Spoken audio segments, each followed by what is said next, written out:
Hi, this is Rutger from River, and I'd like to show you this, a spectral tilting tone control module called Marble. I could summarize Marble very quickly to you, but then you'd miss the point of why this module is so special and why it brings you something musically so interesting. So I decided to do this video in two parts. First, I'll give you the simple summary, and then I'll give you the tech talk and some synthesis insights. Simply put, Marble is a dual tone control module with two channels. You can use these independently, or you can link them for stereo operation. Turning the tone knob changes the color of the sound. It's as simple as that. The shape button determines how the sound is changed. You can select either spectral tilting mode or mid-bell mode. The first is good for changing the bass-treble balance in a sound, and the second is great if you want to change the amount of mid-frequencies or the warmth or fullness of a sound.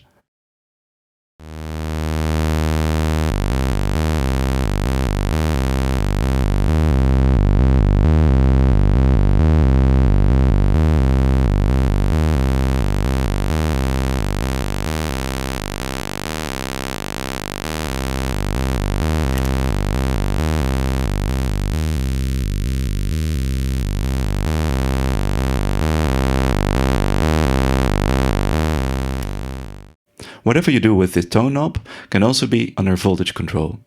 This opens up a lot of capabilities for dynamic modulation.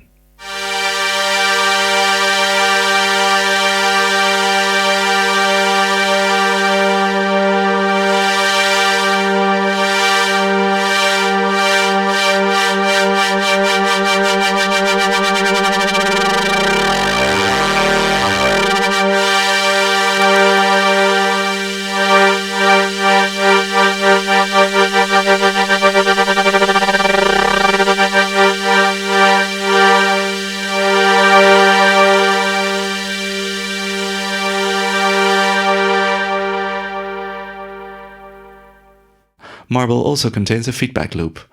It can turn a subtle tone change into a more pronounced effect, up to the point of soft saturation and finally even self-oscillation.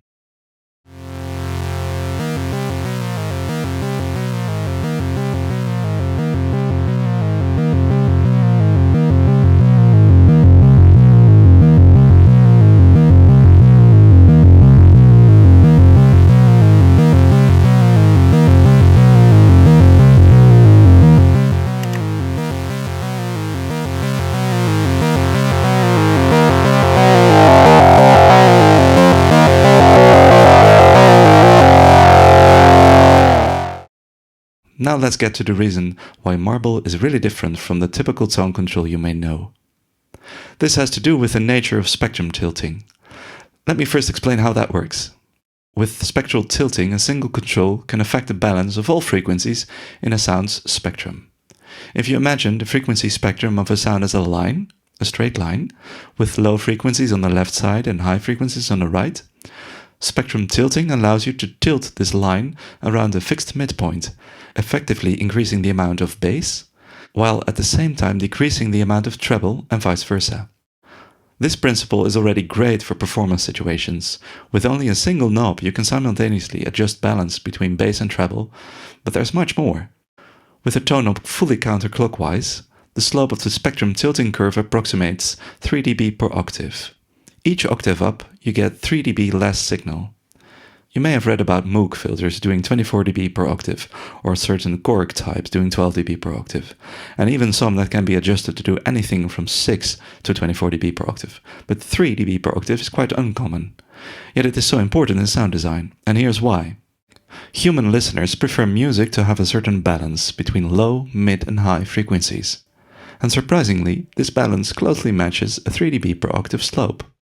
Mastering engineers use this knowledge to optimize the frequency balance of the music they prepare for release. And you could do the same by using Marble to process your master mix. But there's more. Many musicians favor the sound of vintage equipment, and to some degree this again relates to the 3 dB per octave curve. The limits of vintage electronics impose a form of dampening on the sound, getting it to sound close to this preferred slope. You could use Marble to give the bright output of a modern oscillator a similar treatment.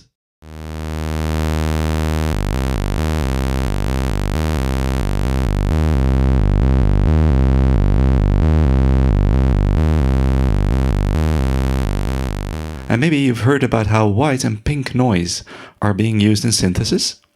Well, there again, you can use Marble. If you feed it white, you will get out pink noise, as this too follows a 3 dB per octave slope.